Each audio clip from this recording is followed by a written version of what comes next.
Donald Trump တယောက်ထားလို့ပြန်ပြီနော်အခုပြီးခဲ့တဲ့လကတည်းကညွှန်ကြားထားတာတဲ့ပြီးတော့အခုဒီမှာနေဖြူတော့ဝင်းထဲမှာပေါ့နော်ဒီအရှိ East Wing လို့ပြောတယ်သူတို့ရဲ့ဟိုပေါ့နော် phrase တွေရှိတာကို warehouse မှာလည်းအဆောက်အဦတွေနဲ့အဲ့လို phrase တွေရှိတယ်မှာအရှိပဲချက်ပေါ့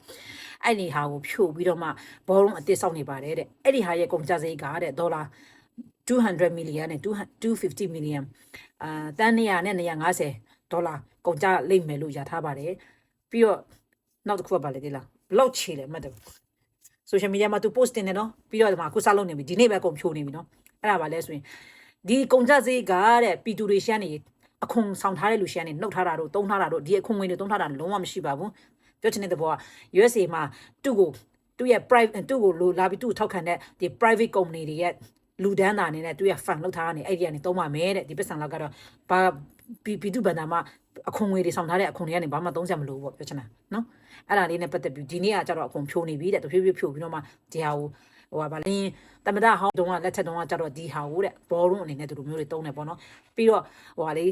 president dinner တွေလုပ်တဲ့ခါမှာအဲ့ဘောလုံးတုံးတယ်တဲ့အဲ့ဒါကို तू ကဒါဟောင်းနေပေါ့ကွာဒီဒီဇိုင်းကလုံးဝ upgrade မဖြစ်ဘူးအဲ့လိုမျိုးပေါ့နော် तू ရေးထားတဲ့ပုံစံရကိုအဆင်ပြေတယ်လို့ပြောရမယ်ဆိုလို့ရှိရင်တော့အဲ့ဒါကိုပို့ပြီးတော့မှပိုကောင်းတဲ့ဘောလုံးကိုလုပ်ဖို့အတွက်ကို तू ကဒါတွေလုပ်ပါမယ်ဆိုပြီးဒီနေ့စဖြိုးပါပြီပြီးတော့ तू ကအရင်လတွေမှာကတည်းကညွှန်ကြားထားပြီးတော့မှဒီဘောလုံးကိုအစ်စ်ပြန်ဆောက်ဖို့ဒီနေရာကိုပေါ့နော်အဲ့ဒါလေး तू စပြီးလုပ်လိုက်ပါပြီခြေတယ်နော်အဲ့တယောက်ကလည်းခြေပြန်ပြီပတ်စုံလည်းမတုံးဘူးပြီးသူ့ဘန်တာလည်းမတုံးဘူးအခွန်နေလို့အခွန်ဆောင်ထားတဲ့လူတွေကအခွန်လည်းတောင်းမှာမဟုတ်ဘူးပေါ့သူ့ဖန်သူရှိတယ်ပေါ့သူ့ဖန်ငွေပေါ့နော်အဲ့ဒီကနေပြီးတော့တိဆောက်ပါမယ်တဲ့အားလေး share လုပ်ချင်ဖြစ်ပါတယ်အားလုံးပဲစင်ပြကြပါစေ bye bye